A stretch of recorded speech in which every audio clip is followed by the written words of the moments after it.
My sister gave me a DNA test for my birthday, and she did it. Laughing like humiliating me was part of the celebration. I didn't know that single gift would unravel a 35-year-old family secret. I also didn't know it would flip our entire inheritance upside down.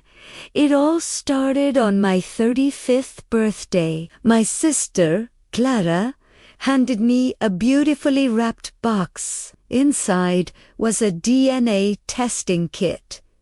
"Happy birthday, big bro," she chirped, a smirk playing on her lips. "Let's see if you're really one of us."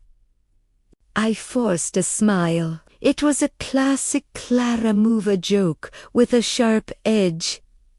My whole life, I'd felt like the odd one out. I had darker hair, a quieter personality. She always called me the milkman's son.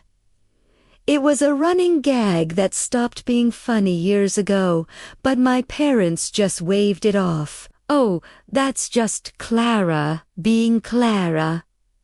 So, I spit in the tube, sealed it up, and sent it off, mostly to shut her up. I honestly expected nothing to come of it. A few weeks later, an email notification popped up on my phone. My results were in. I clicked the link, my heart thumping a little faster than usual. I scrolled past the ancestry percentages and ethnic breakdowns. 10 Primera Sa W Eat. A section for DNA relatives. At the top of the list, under close family, was a name I didn't recognize. David Miller. And next to his name, the label that made my world tilt on its axis. Father. I stared at it. My breath caught in my throat. I refreshed the page, thinking it was a glitch. It was still there. David Miller, father. Underneath his name was Clara's labeled half-sis. Ha! Ha!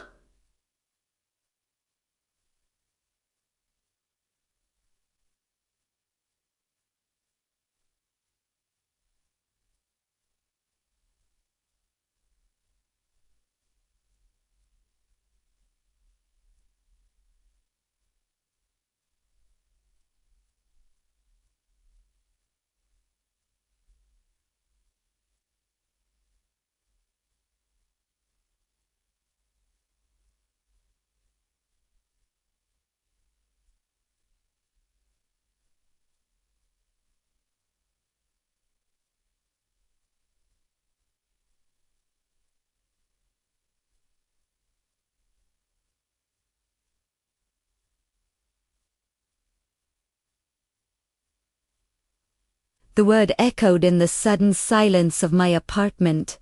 The joke wasn't a joke. It was the truth. The air felt thick, heavy. I couldn't breathe. For 35 years, the man I called Dad, the man who taught me to ride a bike and coached my little league team, wasn't my biological father. And my mother, she had lied to me my entire life. To everyone. The betrayal was a physical ache in my chest. All those little moments of feeling like an outsider suddenly made a horrifying kind of sense. My mind raced, replaying every family gathering, every holiday, every time Clara's joke landed a little too close to home. Did she know? Did Dad know? Was I the only one living in this lie? Anger, hot and sharp, began to replace the shock. I felt like a stranger in my own life story. That night, I couldn't sleep. I just kept staring at the name on the screen. David Miller. A quick search online revealed he was a successful architect who lived just 2 towns over. He had a family. A different family, my family. The need to know the truth was all-consuming. The next day, I drove to my parents' house. The DNA results felt like a lead weight in my pocket. I found my mom in the garden, tending her roses. I tried to be calm, but my voice shook as I asked her, "Who is David Miller?" The color drained from her face. The gardening shears slipped from her hand and clattered on the stone path. Her silence was the only confirmation I needed. The story she told me was a tangled mess of a past love affair, a mistake made long before she married the man I knew as Dad. She swore he never knew. She begged me not to tell him, to not tear our family apart. Her tears didn't move me. All I could see was the lifetime of deception. The family she wanted to protect was built on a foundation of lies that made me the punchline of my own life. And Clara. My mom insisted Clara had no idea that her jokes were just a cruel coincidence. I didn't believe her. The smirk on Clara's face when she gave me that gift. It felt too knowing. Later that week, we had our annual family meeting about the family trust. My grandfather had left a significant inheritance to be managed by my parents and then passed down to Clara and me. As we sat around the dining table, listening to the lawyer drone on about assets and distributions, a cold, hard resolve settled over me. They wanted to talk about family legacy. Fine. Let's talk about the real legacy. With the lawyer still present, I took a deep breath and looked directly at the man I had called Dad my entire life. "Dad," I started, my voice steady now. "There's something you need to know." I placed my phone on the table. The screen lit up with my DNA results. I told him everything. The silence that followed was deafening. My dad's face went through a storm of emotions: confusion, disbelief, then a deep, soul-crushing "Ort." My mother was sobbing, pleading with him that it was a mistake. But Clara's reaction was the most telling. She wasn't shocked. She looked cornered. Her eyes darted between me and my mother, a flicker of panic in them. That's when I knew. She had suspected, or maybe even known, all along. That DNA kit wasn't a joke. It was a weapon. She thought she was exposing me, hoping to push me out of the family and secure a larger share of the inheritance. The fallout was catastrophic. My dad moved out that day. Their 40-year marriage crumbled in an afternoon. He was devastated, but surprisingly, his anger wasn't directed at me. He looked at me with a profound sadness and said, "You are my son. That will never change. But the lies. I can't live with the lies, embraced me." And for the first time, I felt like his son, not by obligation, but because. The legal battle that followed was messy. My dad, fueled by a sense of betrayal, initiated proceedings to formally contest the terms of the family trust. His argument was simple. The trust was established under false pretenses.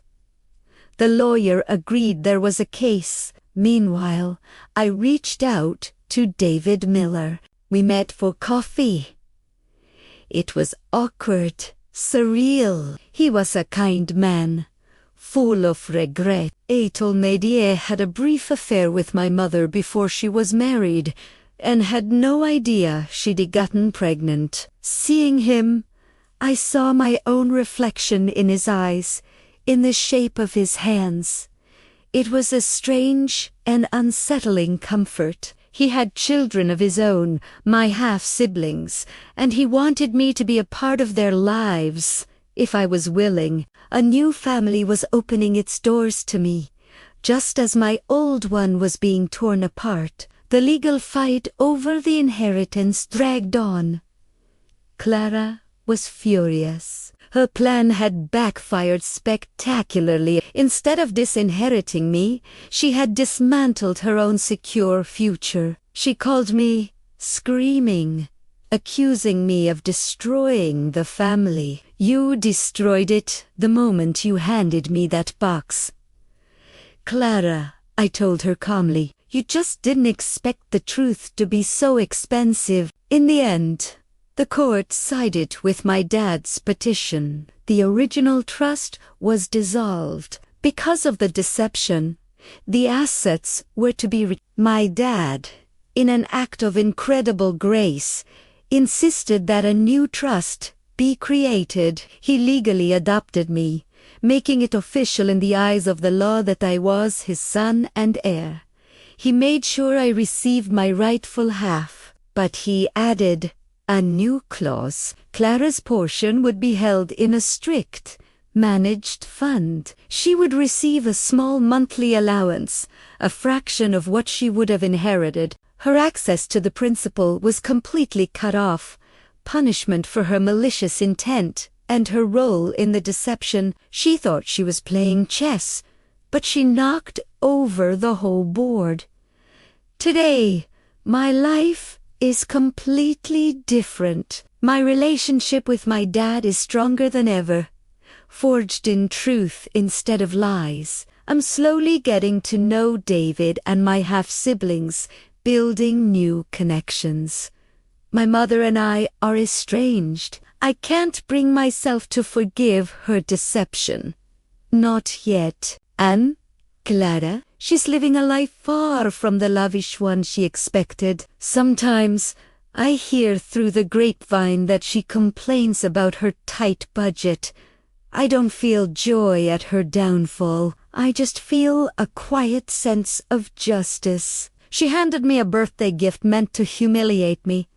Instead, it gave me the truth. It gave me a father who chose me, and it showed me who she really was. It was the most liberating, most devastating, and ultimately most valuable gift I've ever received. She wanted to know if I was really one of them. Well, now we all know the answer, and the price of that knowledge is something she'll be paying for the rest of her life. Thanks for watching.